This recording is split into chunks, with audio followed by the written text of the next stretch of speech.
சொத்து குவிப்பு வழக்கில் உயர்நீதிமன்றத்தில் குற்றவாளி என்று தீர்ப்பு வந்ததுமே பொன்முடி சக அமைச்சர்களிடம் பேசுவதை நிறுத்திவிட்டதாகவும் தகவல்கள் கிடைத்துள்ளது.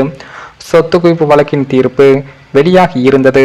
சிறப்பு நீதிமன்றத்தின் தீர்ப்பை உயர்நீதிமன்றம் உறுதி செய்யும், அதனால் உங்களுக்கு சாதகமாகவே தீர்ப்பு வரும் என்று பொன்முடியிடம் வழக்கறிஞர்கள் நம்பிக்கை கொடுத்தார்கள். இதனால் அவரும் விழுப்புரம் திருக்கோவிலூர் கட்சி நிகழ்ச்சிகளில் கலந்து கொண்டார். பின்னர் அவர் அங்கிருந்து பேராசிரியர் அன்பழகனின் பிறந்தநாள் விழாவுக்காக விழுப்புரத்தில் உள்ள திமுக அலுவலகத்திற்கு சென்றார். அப்போது முதல்வருடன் ஒரு நிகழ்ச்சியில் பொன்முடி கலந்து கொண்ட போது அவருக்கு சென்னையிலிருந்து வழக்கறிஞர்கள் போன் செய்து உயர்நீதிமன்றத்தில் தண்டனை உறுதி செய்யப்பட்டுவிட்டது என்றும் கூறினார்கள். இதனால் பொன்முடி கடும் கோபமடைந்து உள்ளார். பிறகு அந்த நிகழ்ச்சிக்கு சென்ற அவர் நிறைய பேசாமல் சுருக்கமாக பேசிவிட்டு அமர்ந்தார்.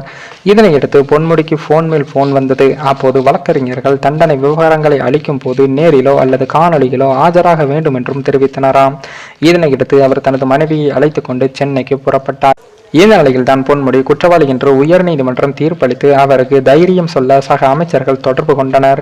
ஆனால் யாருடைய போனையும் பொன்முடி அட்டன் செய்யவில்லையாம். இந்த நிலையில் தான் கட்சியின் பொதுச் செயலாளரும் அமைச்சருமான துரைமுருகன் அவர்கள் போன் செய்து உள்ளார். அப்போது மட்டும் பொன்முடி எடுத்தாராம். அவர் ஆறுதல் சொல்லி தைரியம் சொன்னதாகவும் தெரிகிறது. இதனையடுத்து நேற்றெல்லாம் சென்னை சைதாப்பேட்டையில் உள்ள வீட்டில் வழக்கறிஞர்களுடன் பொன்முடி ஆலோசனை நடத்தினாராம்.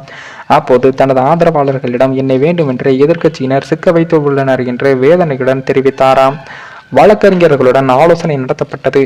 தீர்ப்பில் நீதிபதி வைத்த பாயிண்டுகளை வைத்து வழக்கறிஞரான பொன்முடிக்கு கலக்கம் ஏற்பட்டதாம். இதனை கவனித்த மனைவி விசாலாட்சி, நாம் நாளை கோர்ட்டுக்கு போவோம், அங்கு என்ன தண்டனை கொடுக்கப்படுகிறதோ என்பதை வைத்து மேல்முறையீடு செய்வது குறித்து ஜாமீனுக்கு வழிவகை செய்யலாம் என்று மனைவி தைரியம் சொன்னதாகவும் தகவல்கள் கிடைத்துள்ளது. இதனையடுத்து டெல்லியிலிருந்து வந்த MP கௌதம் சிகாமணியும் தந்தைக்கு தைரியம் ஊட்டினாராம். இன்று பொன்முடிக்கு கவலையடைந்தது போல அவருக்கு 3 ஆண்டுகள் சிறை தண்டனையும் விதிக்கப்பட்டு உள்ளது.